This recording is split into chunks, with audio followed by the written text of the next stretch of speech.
Good afternoon all dear students. Welcome back to my channel.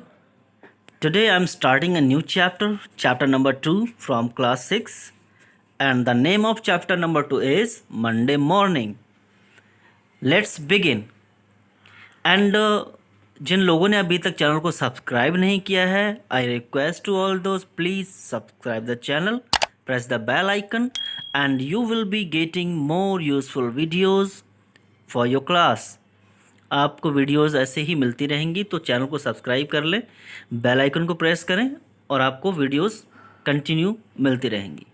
Okay, now let's begin. We often look for excuses when we do not feel like coming to school.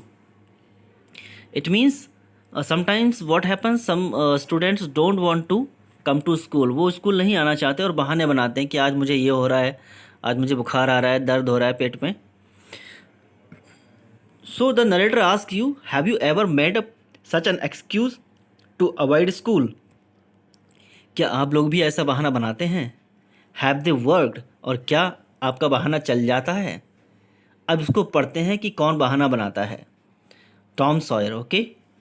Monday morning found Tom Sawyer miserable. It means Tom Sawyer was very sad and miserable on Monday morning. Monday को उसकी तबीयत ठीक नहीं थी. Monday morning always found him so because it began another week slow suffering in school. जब Monday आता है तो बच्चे फिर सोचने लगते हैं, फिर से वही बोरिंग काम स्कूल वाला, वही लिखना पढ़ना. संडे को खूब एंजॉय करते हैं, मंडे आने पर क्या लगता है कि अब फिर से एक नया वीक आ गया, फिर से वही हमें बोरिंग काम करने पड़ेंगे सब. बट ऐसा नहीं है स्टूडेंट्स, आपको सीखने को मिलता है. He generally began that day with wishing he had no intervening holiday. यानी वो उस वीक को स्टार्ट करता है, उस डे को, कि काश ऐसा हो कि इसमें कोई हॉलीडे मिल जाए. It made the going into captivity and fetters again so much more hateful. यानी उससे जब स्कूल जाना पड़ता था तो ऐसा लगता था फिर से हम कैप्टिविटी में आ गए. फैटर्स मतलब जैसे किसी ने हमें बांध दिया हो, जंजीरों में, चैन में आ गए, जैसे जेल में बंद कर देते हैं. यानी बच्चे स्कूल को जेल की तरह समझ रहे हैं, तो टॉम सॉयर ऐसा समझता था. टॉम ले थिंकिंग, तो टॉम लेटा रहा, सोचता रहा कि अब मैं क्या करूं, अब कौन सा बहाना बनाऊं. Presently it occurred to him that he wished he was sick. तो उसे क्या लगा कि काश मैं बीमार हो जाऊं, स्कूल ना जाना पड़े. Then he could stay home from school, तब से घर पे रुकना पड़ेगा. हेयर वॉज अ वैग पॉसिबिलिटी. वैग यानी एकदम क्लियर पॉसिबिलिटी थी कि जब वो बीमार पड़ जाएगा तो स्कूल नहीं जाना पड़ेगा. ही कैनवास्ड हिज सिस्टम. कैनवास्ड मतलब उसने चालू कर दिया ये सिस्टम बीमार होने का, बहाना बनाने का. No illness was found and he investigated again. तो उसने स्टार्ट कर दिया कि अभी तो मैं बीमार हो ही नहीं, फिर से चालू कर दिया कि क्या बीमारी का बहाना बताएं.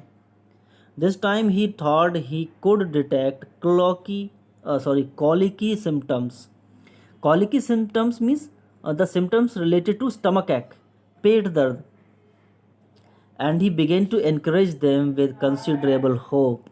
वो बहाना करने वाला था और वो अपने दर्द को बढ़ाना चाहता था, पेट के दर्द को, जिससे स्कूल न जाना पड़े. But they soon grew feeble. लेकिन फीबल होने लगा, उसका दर्द कमज़ोर होने लगा. And presently died Holi away. यानी उसका दर्द बिल्कुल ख़त्म हो गया, उसे दर्द हो ही नहीं रहा था तो कहाँ से आएगा. He reflected further. उसने फिर से सोचा. Suddenly he discovered something. बाद में उसने सोचा, one of his upper front teeth was loose. उसने क्या सोचा, मेरा अपर टीथ है ये थोड़ा लूज है, ढीला है. This was lucky. He was about to begin to groan as a starter, as he called it. तो उसने क्या सोचा कि अब मैं थोड़ा ग्रोन करना चालू कर दूंगा. ग्रोन मतलब रोना, बिलखना, दर्द से चिल्लाना.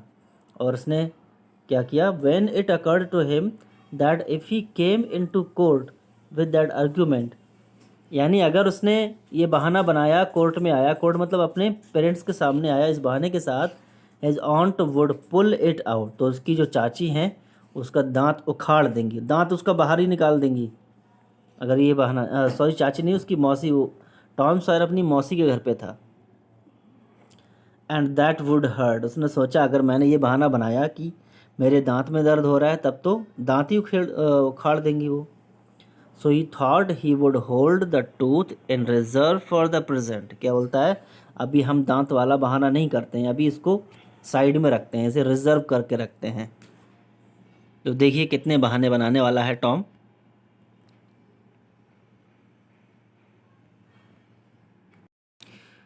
And seek further, seek further यानी उसने सोचा कि दांत वाला बहाना फिर कभी काम में लाएंगे, आगे सोचते हैं।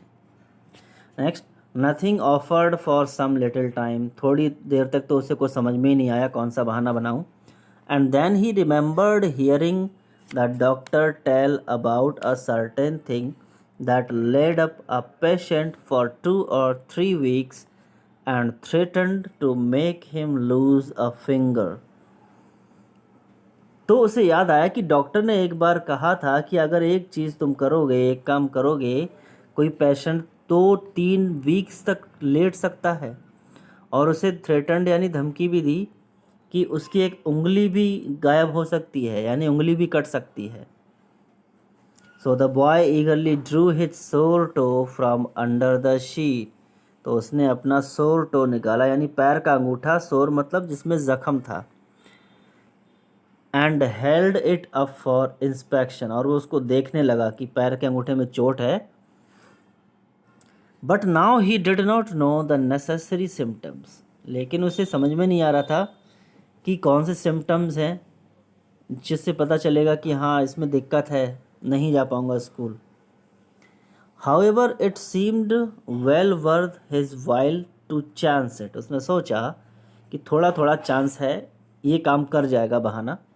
So he fell to groaning with more force and enthusiasm।